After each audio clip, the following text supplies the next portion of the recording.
Hello, my friend. Are you ready to have more clients? I'm your host, Debbie Shadid. I am a master at building businesses. I can help you get more clients with super simple strategies. Plus, I can help you with a mindset so you can overcome the drama and the doubt. So let's get started.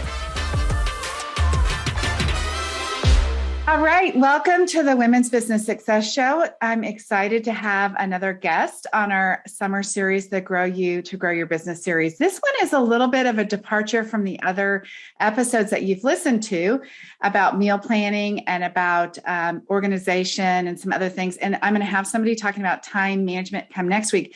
But Christy is going to be talking about something that is near and dear to me, and that is being a caregiver really in the sandwich generation. So Christy, this is my new friend, Christy Yates. Will you introduce yourself and tell us a little bit about what you do?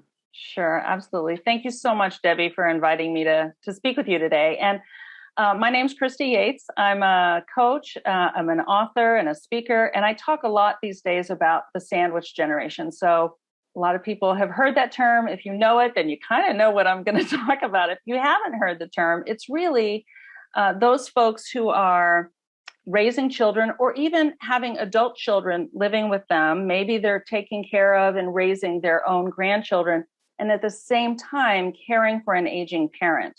So that's the sandwich, right? Your children or grandchildren and your aging parents, and you're kind of stuck in the middle to kind of be the person.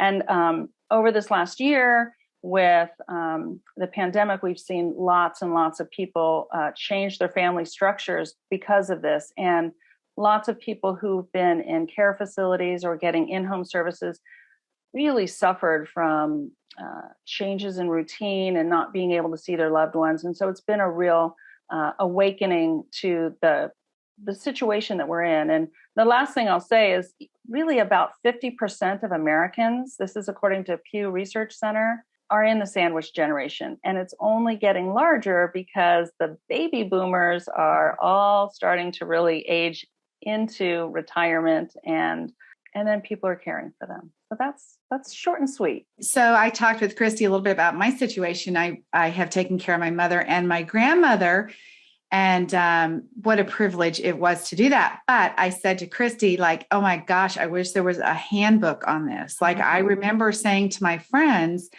that I'm not prepared. Like, I didn't know what this was going to entail, which got us talking about what she does. So tell us about this book that you wrote, and then we'll get into, I'll ask you some other questions that sort of apply to what I'm thinking everybody needs to be informed on. Absolutely. So like you, Debbie, I also found myself in a situation where my kids were in middle school and then high school for the last 6 years of my parents' lives. They lived literally 10 minutes up the road and were very involved with us. They did a lot with my kids.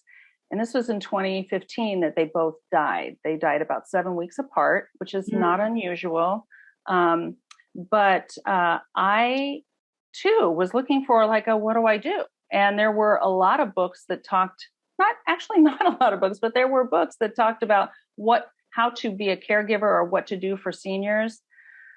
But there wasn't anything that talked about me and what I was going through, the sort of roller coaster of emotions. So I decided I'd write that book, and I did. And it's called Building a Legacy of Love, Thriving in the Sandwich Generation. It's available on Amazon. And really, I pulled together different aspects of my experience with my parents, but also I wove in my experience as a school psychologist, as a person who's run transitional housing programs for a number of different communities, and case management, and all of that I sort of wove in there as to what can you do? How can you rise up to take care of your parents while also being able to be present for your children?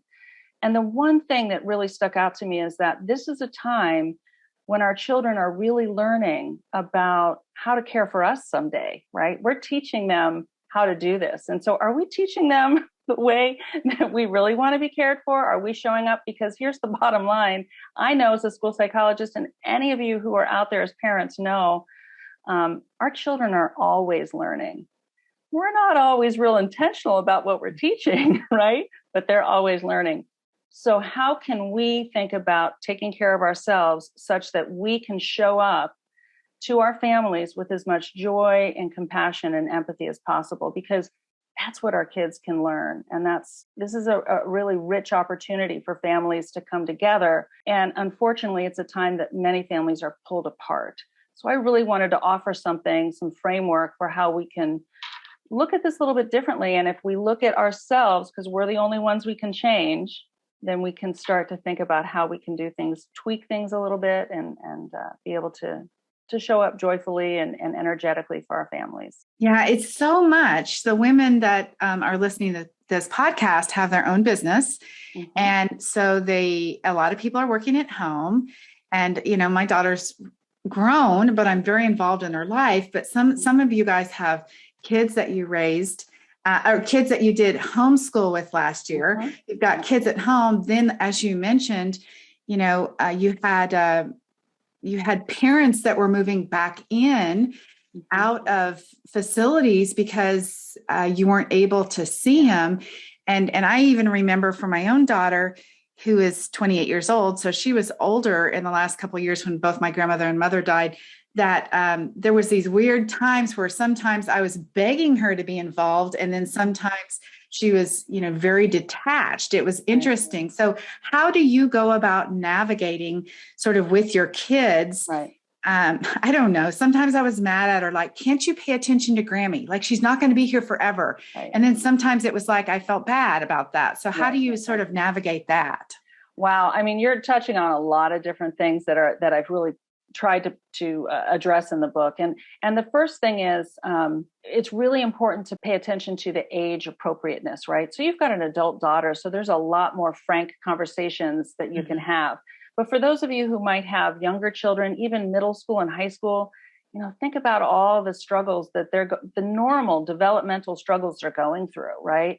Our tweens are already struggling with some developmental things. And then in times of this past year, they've had even more on their shoulders.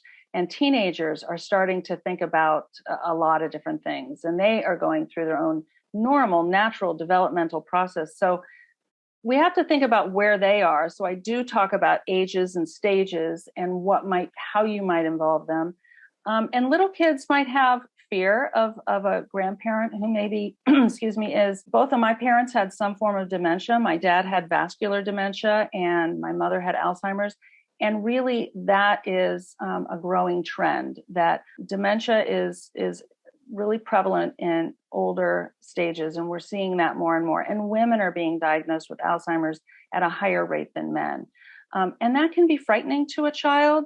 So how do you have those conversations? And so some of it is, and I talk about this in the book, how do you, and what I like to do in coaching is talk to parents about where their kids are at, what's going on for them, so that we can structure what's the best way to integrate them. I mean, one thing I'd say off the bat with young children is never force a young child to do something they don't want to do. We need to allow them to have that boundary. If they're frightened, we don't need to tell them that they're wrong or bad or they're not being loving. We try to understand where they're coming from and then find small ways that we can help them to connect with a grandparent. We might need to be with them when they're connecting with a grandparent. I really recommend having activities planned ahead that your child, your teen, your tween can do with the grandparent, so that there's something to do, right? Like draw a picture with grandma, play a game with grandma, maybe a parent that has having memory issues can only play, maybe they can't play anything. Maybe they can't even play tic-tac-toe, but you simulate what they can do. And it's amazing how compassionate kids are. Kids are so empathetic and compassionate. And when we stop to tell them, here's what's going on with grandma in really concrete, simple terms for little kids, and we can get a little bit more in depth with older children and try to explain what's going on, this raises their level to have compassion in action, right? Otherwise, we just assume something's wrong. Grandma's being mean or grandma's being weird. And we need to kind of reframe that for them because they don't know what's going on. And that also helps us to sort of, that's also something I had to keep reminding myself about. Oh, my dad's not just a grumpy old man. he might be in pain. He might be uncomfortable. Do I need to talk to his caregiver? My parents lived in an assisted living facility. Do I need to talk to them about the possibility of a urinary tract infection, Yeah, UTIs? Because that brings up a lot of stuff for that manifests in terms of like mood and memory for adults. So all these things I try to address, but that's part of it. It's having those conversations and also allowing that they may not be where we want them to be. Oh, yeah. Because we're all individuals, and it's okay. Because there are going to be times when we have to forgive ourselves for feeling angry or resentful or frustrated, and realize that's in some ways for us our grief process, right? We're already starting on the road to a grief process as soon as we start to recognize that our parent is not the same anymore, that they need us more, that they're declining. There's a loss there, and we have to acknowledge that loss. And so perhaps your daughter was feeling a loss too and didn't know how to show up for that yet. But we all work through it. And it's important to allow emotions to be acknowledged and honored. And then we can move past them. We can move from those difficult emotions to a different place once we know there's nothing wrong with us that we feel a certain way. We're just human and we're trying to get through it. It's hard on our hearts. So we have to kind of allow for that. I also know from my own experience, and I'm sure for you ladies that are doing this in your own life, family, what I had the capacity to do, other family members didn't have the capacity to do. And there was no reason for me to be mad at them for not doing it, because not everybody could handle repeating questions and couldn't handle maybe have patience with some sort of situation. So I think that's another sort of like have grace. I had to just keep telling myself there's no reason to be upset that somebody isn't doing what I think they should do. Everybody's just doing the best that they can. So true. So true. And that's a big step too, right? It takes a lot of self-awareness to be able to have that inner conversation with ourselves, that self-talk that's a little bit more reframing, like they're just doing the best they can. And also realizing that you need to take time for yourself. If you need a vacation, find other people who can touch base. If it's a sibling, an aunt, a cousin, whoever, a neighbor, an old friend of your parents, someone who might be able to pop in and care for them in other ways, right? If they don't have full-time care, you might need to find respite care that you can pay for or their insurance can pay for. If they're in assisted living, maybe letting the community know where they're living that you're taking off and here's where you can be reached for emergency, but that they know that you're not maybe going to be making your weekly visit or whatever. But that's important for you to take time for yourself. But those other people that are showing up, they might not do it the way you did. Maybe your sister's going to take your mom shopping and it's going to be different than the way you did it. That's okay. It's okay. Everybody can get through that. Yeah, no reason having any more fights with everybody else than needed. So I want to ask you, I was very fortunate with my grandmother that she planned her life very well and it was very well thought out. But in an ideal situation, you encourage people that you work with to be like, at what stage should they be sort of thinking about what's going to happen with mom and dad? Excuse me. And so tell me about that. What's the ideal situation? I'm so glad you asked that question because the purpose of my book is it has several different layers. And one of them is to kind of help people that are in it. But really, it's also a call to action to people before you ever get there, right? So I'm hoping that if you yourself are a senior and you haven't yet made plans, I hope this is a call to action for you to start talking with someone, maybe a financial planner, or at least have an advanced healthcare directive written, end of life plans. Maybe you're a millennial, maybe you're younger, maybe your parents are vibrant, they're early 60s. We're not going to talk about death yet. But yeah, you know what? Start having those conversations now when everyone is of sound mind and body, right? That's that legal thing we always hear. But really, the time to have conversations about what you want the end of your life to be like is not the conversation you want to have after grandma falls and breaks her hip or after grandma has a stroke. It's well before that. And you can change those plans. Nothing is set in stone. What you write at 50 might not be true at 70. So revisit it. But having those conversations is really important. And then it really spurred my husband and I to make, our kids were, we were in our early 50s and our kids were in their teenage years. And we thought, you know what? We need to pull ourselves together. So we founded a trust and put our money into a trust. And we wrote end of life plans and did a lot of that planning and talked about it with our kids, because I saw how well my parents had planned out some things. And it was a great lesson to me. And that's why I consider this a legacy of love. So it's not only what kind of assets, financial assets you might pass on to your children, but the legacy of love is taking difficult things off the table, right? That my parents had already planned what they wanted to have happen. They knew they both wanted to be cremated. My dad was a veteran, so they wanted to be buried at a vet cemetery. All of these things I didn't have to think about during my time of grief when we were holding funerals, right? It was done. Mm-hmm. And they had done that. And I appreciated that so much. And I want to pass that on to my kids. That's the legacy of love. Yeah, that is a gift. I mean, I am so grateful that we had done everything with my grandmother too. And she ended up moving to a different state. And so we were going to use a different funeral home. And she went and said, I need to go pick out a casket. And everybody else was like, no. Well, right. My goodness, she was in her mid 90s. Like, good time. Let's do it. Yeah. I mean, she specifically gave me all the details, and I was so grateful because when the day came, I could say, I already know what I'm doing, and I didn't have to worry about that. And that gave me also time to bring my family together in my home and do some things. So how do you judge when it's the time to go have that conversation with your parents, or should the parents be having the conversation with their kids, or both? Probably both. And it's okay, whoever initiates it. And I think, I spend a lot of time talking about how to prepare yourself for this conversation. The one big thing I would say is, this is not a Thanksgiving dinner conversation, right? It's not a Christmas presents opening conversation or a what have you. Pick a time that's neutral in terms of how you're getting together. And maybe say, Mom, Dad, sometime soon I'd like to kind of talk about these things. Let me know when you're ready. And then you put that out there. The invitation is there. And listen, different cultures, different families all have different ideas about end of life. Some people really don't like to talk about it.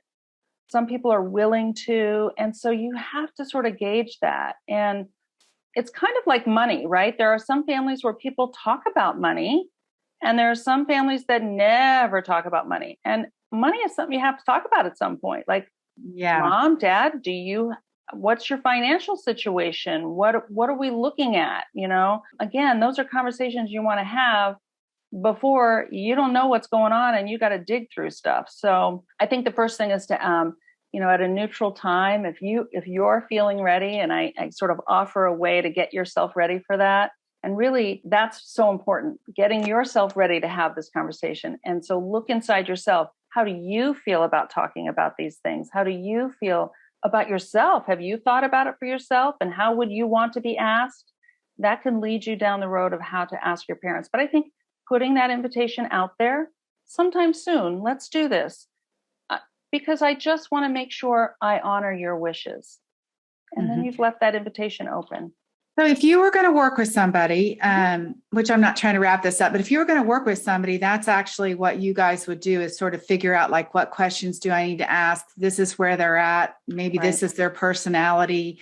I'm worried about this. Is that kind of what happens when somebody works with you, to figure out those details? A lot of that is all involved, and every journey is different, right? Every family is different. So first is kind of sorting through how is, and generally I work with women, because let's face it, mostly women are the ones who rise to do this the most, but men too, getting some clarity on what's your sort of North Star, right? What's most important to you in this situation? And so really looking at that. And for me, it was looking at, what am I teaching my kids in this time period? That became my North Star, because when I thought about that, it it helped me to show up better for my parents. I wanted to be a good role model for them. Mm-hmm. So we start with that. And then we look at all the different dynamics. What are some of the places where there are problematic situations? Is it relationships with siblings? Is it parents' resistance to talking about things? And quite frankly, it's, are you ready and willing to take on this challenge? You know, I'll be blunt here. There is no law that says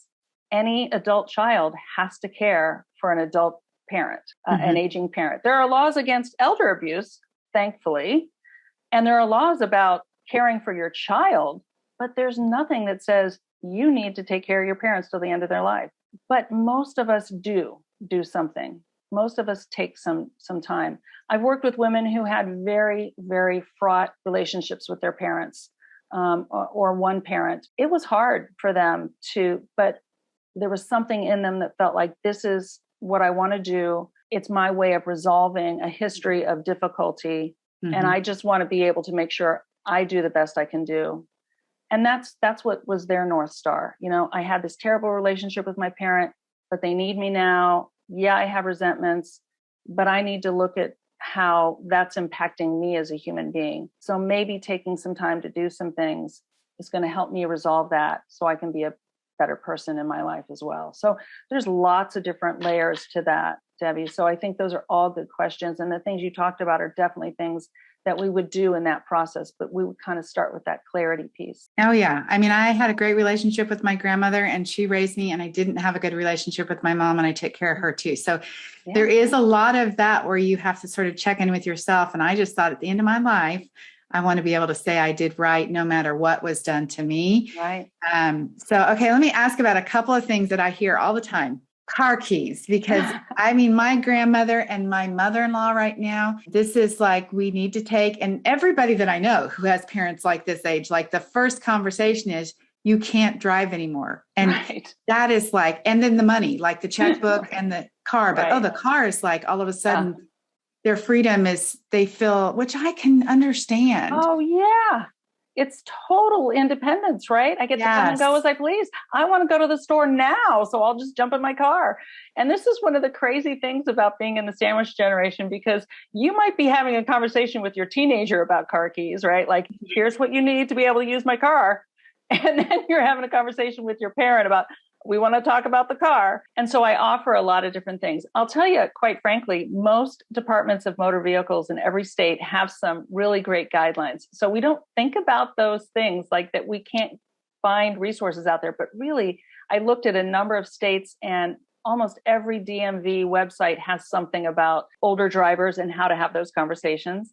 AARP has a really great guide on how to have those conversations. So I don't need to reinvent the wheel, but I do offer some strategies. And again, it's kind of showing up with, how would I want someone to do this?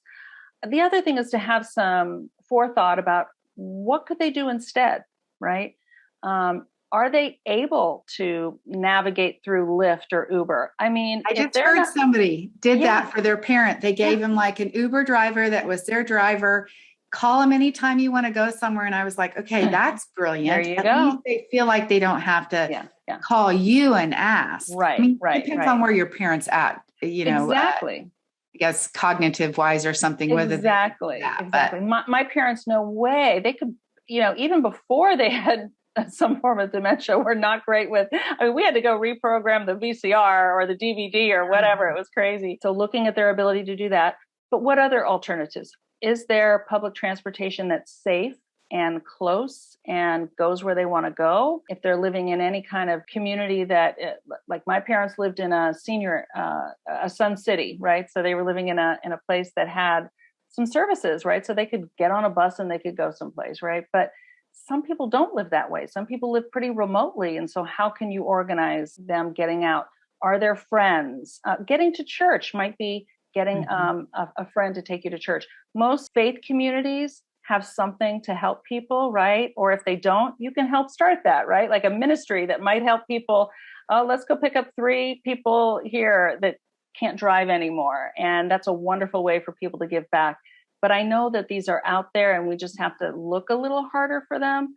but it's thinking about what can you replace that car with, because we do want them to be independent. If they have to depend on us all the time, first of all, that's going to drive us crazy. That's going to drive us crazy. Mm-hmm. And it's going to drive them crazy too. So we want to find those options for them. And there may not be a lot, right? I live in Sacramento. There are some very rural areas around me, and people don't have that kind of, there's no infrastructure that can help them. So it is about finding schedules. How can you schedule? This is when I'm coming out and we'll go to these 3 places. And maybe you have a friend come along. And this might be a great way to have a teenager or an adult child help you, like, okay, it's our weekend to help grandma go do X, Y, and Z. Mm-hmm. And you can tag team. So she or grandma or grandpa aren't overwhelmed with you, right? So gives you a little breathing room. And it's an opportunity for your child then to help. Yeah, I think this is just an incredible gift. I feel like at least in the United States, I know culturally some families always take care of each other. Yeah, but as a whole, I think as women have gone back to work and our children have gone to daycare and all of the other things, this having a grandparent come and live, or a parent or an aunt or whoever it is, hasn't happened as much in the last, I don't know, you would know the numbers more, but I hope that we're getting back to that, honestly. It's interesting. A lot of families have been sort of forced back together. And there are different services that have kind of risen to that occasion, right? The real estate industry, or at least the home building industry, has been really keen on this, right? You can go to most new home development that are single family homes, and oftentimes they offer a master bedroom on the first floor and another master up top in a 2-story, or they even have what's called a mother-in-law unit attached. Mm-hmm. Lots of builders are building that in because it's becoming harder and harder for people to age in place in some of their homes. And also there's sort of a combined income, right? So maybe your parents' Social Security or whatever pension they may or may not have can add to your bottom line. A lot of people have had to combine families for financial reasons. And so then how do we navigate through all of that is really important, such that everyone is getting their needs met and no one's being taken advantage of. But yeah, there's definitely some things that are happening. You know, one of the biggest things is that as a nation and our culture in America, in many of our communities, people move a lot more, right? We move an average of 11 times from the place we were born because of marriage, because of schooling, because of military, because of jobs. And so we might not live right near our parents anymore. So used to be we all kind of stayed where we were born, and this is how we were. And now we're so much more mobile, and that it's wonderful. And then it has a cost. So we're looking at those different things. But yeah, some cultures, it's a given. Oldest daughter, youngest son, whatever it is, there's something that is already culturally in place. And even there are struggles, right? Like, I'm the oldest daughter. Maybe I'm not the best one to do it. Who knows? So we have to talk about that with siblings. Maybe I'm the only one, right? What about only children? That's hard too. So it's complicated. Oh my gosh, you guys, if you're listening to this and you haven't had these conversations, you should get with Christy and just find out. I know what's coming up for me because I've done so much of this is just simple things like you're talking about houses and how things, and I know you're not a financial planner, but like the house needs to be in your name before a certain date, like with your parents, or like if you're trying to get your parents to come in with you, how do you work all that out? And that doesn't happen.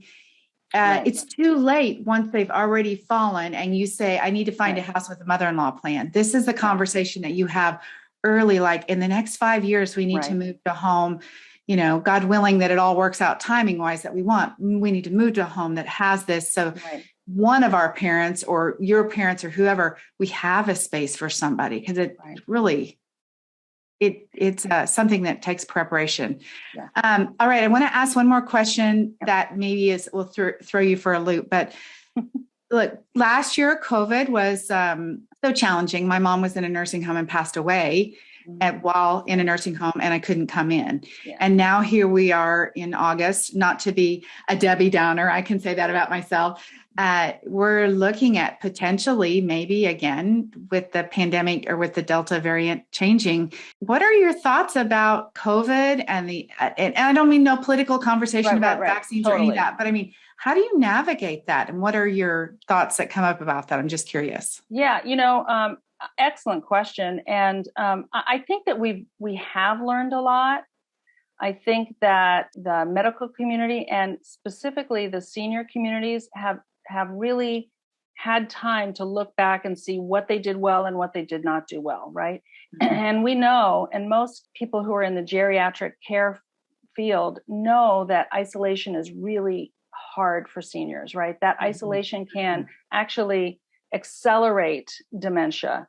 And so I believe that they are starting to look at how, if we're going to get to another place, how can we do that? And so it may be things like, for sure, enforcing some masking guidelines, but they're taking care of their staff such that they feel confident that they're not going to be passing along any disease at this point. But it's also time to, look at how we all are kind of, what are we willing to do and how are we going to rise up to that? And I think that I'm hopeful, but I also know it's not going to be easy. It's not going to be what any of us want.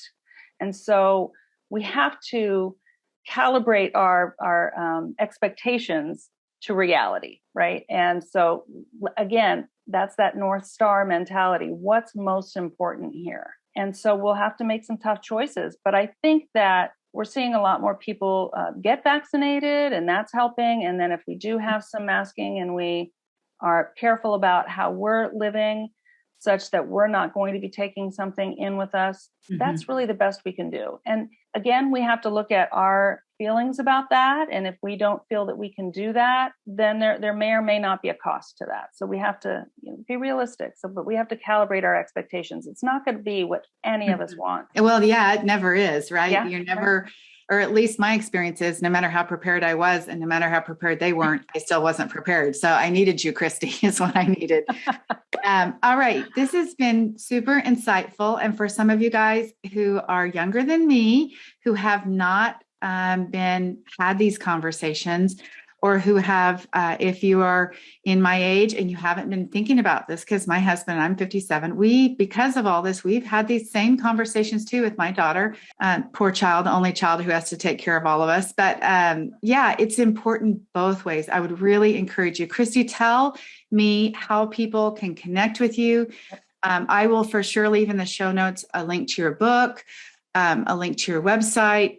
But talk to us about how they can connect with you, and, so hopefully you can prisode some resources for them. I know you can. Oh, yeah, absolutely. So my website is ChristyYates.com. Pretty simple. So yeah, Christy, because I know there are 500 ways to spell Christy. Right. Christy, Yates.com. And on there, you'll find a link to the book, and you'll also see services. So you can connect with me by a call. We can explore and look at if there's a coaching program or even just a one-on-one kind of basis that you want to work together. I'm also offering right now a membership to a peer support group. So anyone who's actually in this situation right now and is struggling, it's just a weekly call, 60 minutes, and that's being offered.